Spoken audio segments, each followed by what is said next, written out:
There are towns that seem like the perfect place to live. Small communities where everybody knows each other and church bells ring loud every Sunday. On the surface, everything seems idyllic, and residents believe they live in one of those towns where that could never happen here. Except it could happen there, and it did.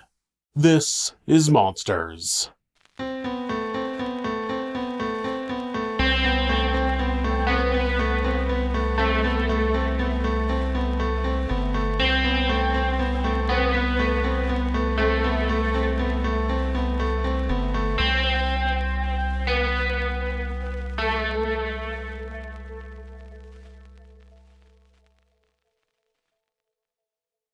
John Lawson was born on August 12, 1978 in San Francisco, California. Not much is known about his early life, but at some point, John and his mother moved to Clemens, North Carolina. Most of what John would end up telling other people about his past would turn out to be lies, but the people that knew him personally said that he displayed many red flags, including drug use and harming animals. His mother would later say that he had been diagnosed with schizophrenia and agoraphobia. Due to the cost of proper treatment, John's mental illness went mainly unchecked. In 2002, John changed his name to Pazuzu Algarad. Pazuzu is the name of the Mesopotamian demon who possessed 12-year-old Regan McNeil in the movie The Exorcist. With his new scary moniker, Pazuzu covered his face in tattoos and began separating himself from society, especially in the town he lived in. Clemens was known to be a very Christian town, and his appearance and poor hygiene would have been enough to turn the residents off. But Pazuzu also started worshipping Satan. After the 9/11 attacks, Pazuzu could be seen dressed in Middle Eastern clothing, anything that shocked and appalled the rest of society around him. Friends said that Pazuzu lived a carefree life where you could do whatever you wanted when at his house. One of Pazuzu's friends, David Adams, said that people could piss on the carpet or smash the TV while there, and Pazuzu didn't care. Of course, a little urine wasn't a big deal to Pazuzu, as he was known to only bathe once a year. He claimed that bathing and brushing your teeth stripped your body of valuable defenses that would ward off infections and illnesses. Though brushing his teeth seemed to be a no-no, filing them down into a point was apparently fair game, since he had done that to himself one day while high on meth. His home was covered in filth and filled with weapons, and he used the free-range style to draw young people in and join his group. Whether it was a cult or a commune isn't clear, but Pazuzu did have what some refer to as followers. And it makes sense because he was giving them a place to go where they could do whatever they wanted and not be judged. Like any other cult leader, Pazuzu used his position to lure in women and was known to have 2 girlfriends who he referred to as his fiancées. They were Amber Birch and Crystal Matlock. One of the people in Clemens who crossed paths with Pazuzu was a man named Josh Wetzler. Josh was born on March 3, 1977 and grew up in Virginia, but was eventually living in Olympia, Washington when he met Stacy Carter while she was traveling in the area. The two hit it off and eventually started traveling together before moving to North Carolina. Their shared love of horses saw them buy some land with the plan to turn it into a training center where they could rehabilitate horses. Not long after Stacy got pregnant with their son, they lost the farm in a bad deal with a bank, and the stress caused their relationship to end. Stacy started working with horses on a different farm, but Josh started making ends meet by selling drugs. Now, Josh wasn't peddling anything hard, just marijuana and mushrooms, but when his house was raided one day and the authorities found a package of psychedelic mushrooms that someone had mailed to Josh, they arrested him for felony drug trafficking. With that felony on his record, he was unable to find a job after he was released, and the downward spiral continued. That downward spiral took Josh into the personal circle of Pazuzu Algarad. In July of 2009, Josh spent time with Stacy, their son, and some other friends at Stacy's house, and that was the last time she heard from him. At first, she assumed he was just laying low to avoid law enforcement, but when he missed his mother's birthday and then didn't contact his son for Christmas, they knew something was wrong. Stacy reported Josh missing on February 15, 2010. When Stacy talked to the authorities, they informed her that they had found Josh's car with the keys still in the ignition, sitting in a parking lot 7 months prior. They didn't report the find to his family or investigate his disappearance. Like many monsters who get off on the thrill of killing, Pazuzu and his fiancées were not quiet about what had actually happened to Josh. They openly told people that they had locked Josh in the basement and starved him for days. They claimed to have tortured him, cutting off body parts before shooting him in the head. Pazuzu and Crystal proudly told people that there was a body buried in the backyard like it was a badge of honor. At some point, Pazuzu told a neighbor that he had shot someone with a shotgun and the body was in his basement covered in cat litter. People never really believed Pazuzu because he had a history of bullshitting. Most people thought the stories were a way to seem tough or scary. The neighbor, Tarina Billings, eventually had a change of heart, and on August 3, 2009, 6 months before Stacy would report Josh missing, she went to the Forsyth County Sheriff's Department. She told them that there had been a murder at Pazuzu's house, and so a deputy went there, asked Pazuzu if it was true, and he said no. When they asked if they could search his house, he said no again, so the deputy left. No further investigation was conducted. On September 24th, authorities received an anonymous call claiming Pazuzu had shot a man at his home and buried him in the backyard, but they ignored the tip.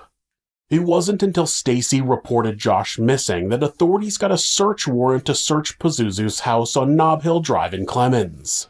Unfortunately, they didn't find any evidence that a crime had occurred there. Investigators claimed that they used cadaver dogs to search the property, but nothing can be confirmed because they ended up sealing the search warrant. What actually happened during that search is unknown, and it seems authorities want it that way. Having the police come to the house and leave without finding anything seemed to embolden the residents of the house. After that, violence at the house increased. Police were called to the house after Pazuzu choked his own mother, and multiple assaults of other people followed over the next few years. In September of 2010, Joseph Chandler, who was legally blind, was shot and killed, and the investigation led to Pazuzu and another man named Nicholas Rizzi. The men told investigators that they had picked Joseph up and given him a ride and that the shooting was accidental.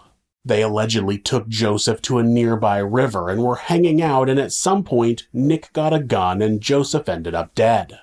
I can only assume that investigators weren't able to prove that the murder was premeditated, but most people believe it was absolutely intentional. Nicholas ended up pleading guilty to involuntary manslaughter and was sentenced to 13 months in prison. Pazuzu was charged with accessory after the fact. Before Pazuzu went to court, he was required to undergo a psychiatric evaluation. During the evaluation, he admitted to not having bathed in over a year, to have filed his teeth into points, and that he didn't work due to severe anxiety. He also told the doctor that he and his wife, he's referring to Amber Birch and they're not legally married, are the only practitioners of the Sumerian religion. He said that every month he needed to sacrifice a goat in order to not increase his anxiety. He was then diagnosed with agoraphobia and schizotypal personality disorder, and the doctor recommended that mental health and substance abuse treatment be made a mandatory part of his supervised release plan. After that, Pazuzu pleaded guilty to the charges and received a suspended sentence and 5 years probation. None of the psychiatrist's recommendations were implemented. Years went by before authorities in Clemens finally got another warrant to search Pazuzu's house. This time, it was apparent immediately that something in the house was not right.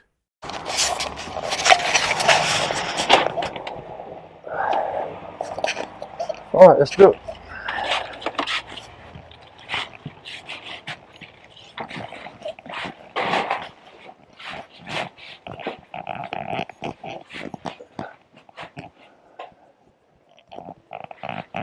Okay.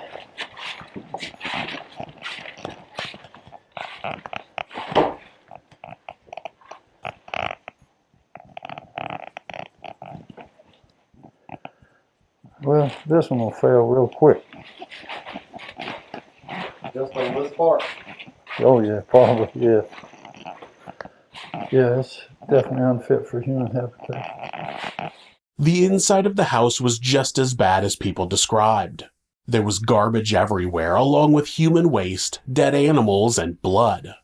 In the backyard, there were multiple areas with disturbed earth, and when investigators started digging, they quickly found the human remains that everybody had claimed were there. That wasn't the end of the search, though, because investigators digging in a different area also uncovered human remains. After the backyard was thoroughly searched, the remains of 2 different people were found buried there. Those bodies were eventually identified as Josh Wetzler and Tommy Welch. Tommy Welch was an average guy who lived in the area. He was employed part-time and, like many other people in the area, struggled to get by. In October of 2009, 3 months after Josh disappeared, Tommy was walking to meet his brother when Pazuzu and Amber approached him and he was never seen again.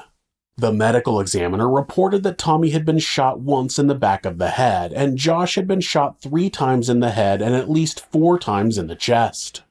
Pazuzu and Amber were arrested at the time of the discovery, and Crystal was arrested later. Because of Pazuzu's claims of worshipping Satan, the media went wild with speculation. They reported that he sacrificed animals and ate their hearts. They reported that he once picked up 2 different sex workers, then killed and ate them. His body count rose to the dozens. None of the information was confirmed, but it was sensational, so the media ran with it.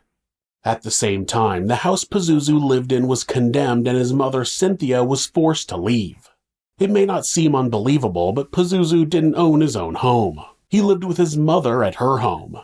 People that knew his family said Cynthia spoiled her son, and it clearly got to the point where he was completely out of control.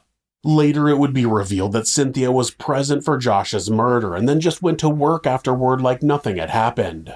It's unclear if she was complicit in her son's behavior or scared of him, but after the arrest of Pazuzu, Cynthia lost her house and dropped out of the spotlight. The house was demolished in April of 2015. On the morning of October 28, 2015, John Lawson, aka Pazuzu Algarad, was found dead in his cell at Central Prison in Raleigh, North Carolina. He used an unknown instrument to cut his left arm and bled to death. Prison officials said they didn't know what he had used to cut himself despite him being alone in a small prison cell. Amber Birch had been arrested along with Pazuzu and was charged with the murder of Tommy Welch and for being an accessory in the murder of Josh Wetzler. She pleaded guilty to those charges and was sentenced to 30 to 39 years in prison. Crystal Matlock pleaded guilty to conspiracy to accessory to after-the-fact first-degree murder for helping to bury Josh's body. She was sentenced to 3 to 5 years in prison. She was released in May of 2019. John Lawson did everything he could to live outside of society and shock the world, but despite that, he ended up being just like every other person I cover. Another selfish monster who destroyed lives before taking his own.